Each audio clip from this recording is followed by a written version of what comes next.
नाज़रीन, मंगोलिया नामी मुल्क इस वक्त दुनिया में मौजूद है, लेकिन इस मुल्क के बासी अपने आबाओ अजदाद से यकसर मुख्तलिफ तर्ज ज़िंदगी अख्तियार किए हुए हैं। तारीखी पस मंज़र में देखा जाए तो मंगोल अपने गज़बनाक जंगी जुनून और मुतअद्दिद फतूहात के हवाले से जाने जाते हैं। सदियों पहले गुजरे ये मंगोल बिलाशुबा बेखौफ जंगजू थे जो किसी पर रहम नहीं खाते थे, लेकिन मंगोलों की इस बेरहम सोच के साथ साथ उनकी ज़िंदगी में जिद्दत और इनफरादियत के पहलू भी मौजूद थे। आज की वीडियो में हम मंगोलों की ज़िंदगी के 10 दिलचस्प हक़ाइक़ आपकी नज़र करेंगे। तो चलिए शुरू करते हैं अपना आज का काउंटडाउन। लेकिन उससे पहले अगर अभी तक आपने उर्दू घर को सब्सक्राइब नहीं किया तो अभी कर लीजिए, ताकि हमारी आने वाली हर वीडियो का नोटिफिकेशन आप तक बर वक्त पहुँचता रहे।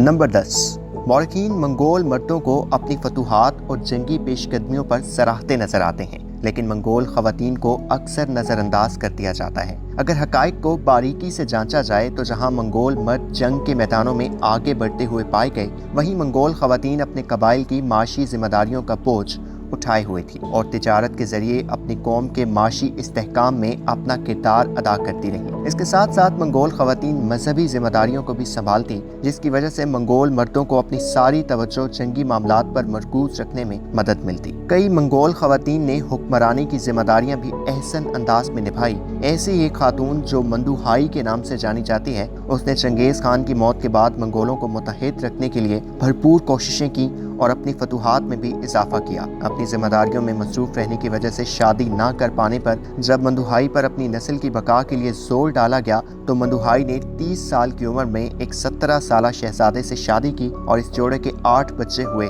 जो मुस्तकबिल में जंगों की नजर हुए।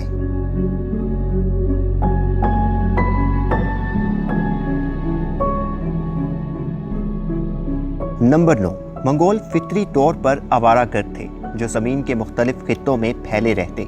इन हालात में मंगोल सिपाहियों और हुक्मरानों में राब्ता कायम करना और अहम पैगामात की तरसील करना मुश्किल से मुश्किल तर भी था और अहम भी। इस मसले के हल के लिए मंगोलों ने एक पोस्टल सिस्टम इजाद किया जिसे यैम कहा गया। यैम का मतलब है चेक पोस्ट। इस निज़ाम के तहत मंगोलों ने हर 24 से 64 किलोमीटर के अंदर अंदर एक चेक पोस्ट बनाई जो अहम मालूमात, खतूत और रिपोर्ट्स की तरसील अगले स्टेशन तक पहुंचाते और यूं मुतल्लिका शख्स तक मालूमात की फराहमी को मुमकिन बनाया जाता। एक वक्त में सिर्फ चीन में इस तर्ज के 1400 चेक पोस्ट मौजूद थीं, जिनमें हज़ारों घोड़े हर वक्त पैगामात की तरसील के लिए तैयार रहते।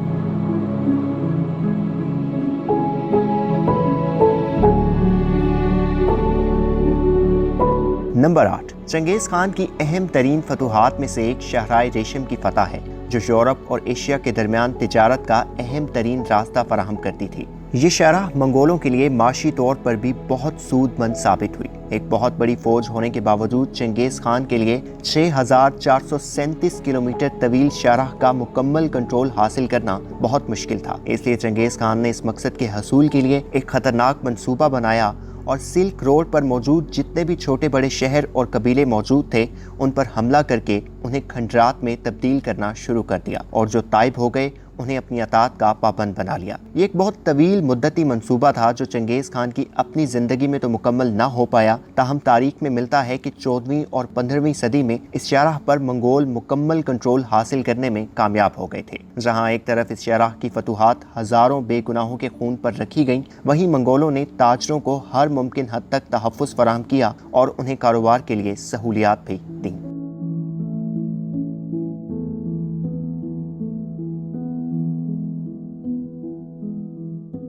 नंबर 7। मंगोल अगरचे जंग और कत्लो गारत के लिए जाने जाते हैं, लेकिन हैरानकुन बात यह है कि तारीख में मंगोल एक तवील मुद्दती अमन का बाइस भी बने। कहा जाता है कि 13वीं सदी में जब मंगोल अपनी ताकत के अरूज पर थे और वो 15 मिलियन स्क्वायर किलोमीटर पर हुकूमत कर रहे थे तो उन्होंने एक अमन कायम किया जो पैक्स मंगोलिका कहलाता है। इस दौर में अमन के बाइस तरक्की की रफ्तार में इजाफा हुआ और जुल्म जबर का प्रचार करने वाले मंगोल एक तवील और हैरानकुन अमन का बाइस भी बने।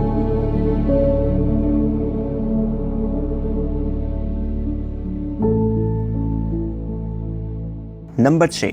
मंगोलों की एक ताकतवर तरीन रियासत का नाम गोल्डन होर्ड था। जिसे 1251 में चंगेज खान के पोते बातू खान ने कायम किया। ये रियासत फन तामीर के हवाले से बहुत मुतासिर कुन थी। पत्थरों का इस्तेमाल करते हुए जदीद शहरी तर्ज पर कायम की गई ये रियासत फन तामीर की शाहकार थी। ये रियासत रूस, यूक्रेन, कजाकिस्तान और मोल्डोवा के इलाकों पर फैली हुई थी और इसके कल्चर का असर व रसूख दीगर रियासतों पर भी पड़ा। इसी रियासत के कई मंगोल इस्लाम से मुतासिर होकर मुशर्रफ बा इस्लाम भी हुए थे।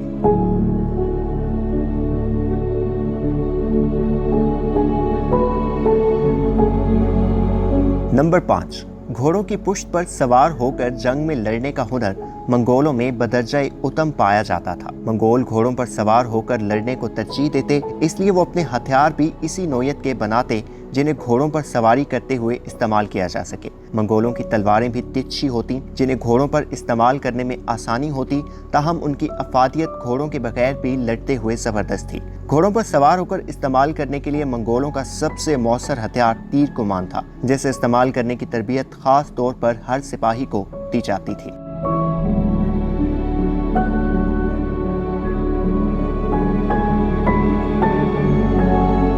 नंबर 4, मंगोल अगरचे किसी इलाके, रियासत या शहर को फतह करने के लिए जुल्म की हर हद तक जाते, लेकिन हैरानकुन बात यह है कि कोई भी इलाका फतह कर लेने के बाद जब वहाँ के लोग मंगोलों के ताइब हो जाते तो मंगोल लोगों के मजहब और सकाफत में मुदाखलत नहीं करते थे और लोगों को अपनी जिंदगी अपने मुताबिक जीने की आज़ादी देते। ताहम टैक्स और महसूलात की बरवक्त अदायगी पर लोगों को मजबूर किया जाता और अक्सर महसूलात में नाजायज़ इजाफा भी कर दिया जाता।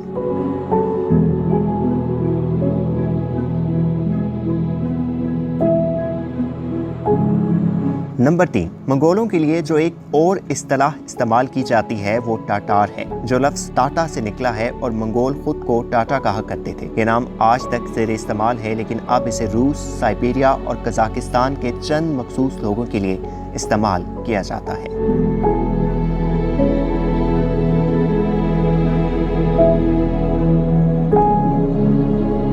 नंबर 2, सुबुताई। सुबुताई एक ऐसा फौजी कमांडर था जो चंगेज खान की हैरत अंगेज फतूहात का बाइस था। यह कमांडर मंगोलों के लिए जंग में इंटेलिजेंस के इस्तेमाल को मुतारिफ करवाने का सेहरा भी अपने सर रखता है। सुबुताई हमेशा उन जंगी हिकमत अमलियों पर गौर करता जो दुश्मन चंगेज खान के खिलाफ इस्तेमाल करते। इस तरह सुबुताई दुश्मन के लिए बेहतरीन काउंटर अटैक्स की मनसूबाबंदी तैयार करने के काबिल होता। जब चंगेज खान इस दुनिया से रुखसत हुआ तो उसके बेटे उताई खान ने अपने बाप का तख्त संभाला और सुबुताई उसके साथ भी वाबस्ता रहा और इन दोनों ने अपनी तवज्जो का मरकज यूरोप को बनाया और बहुत सी अहम फतूहात हासिल की।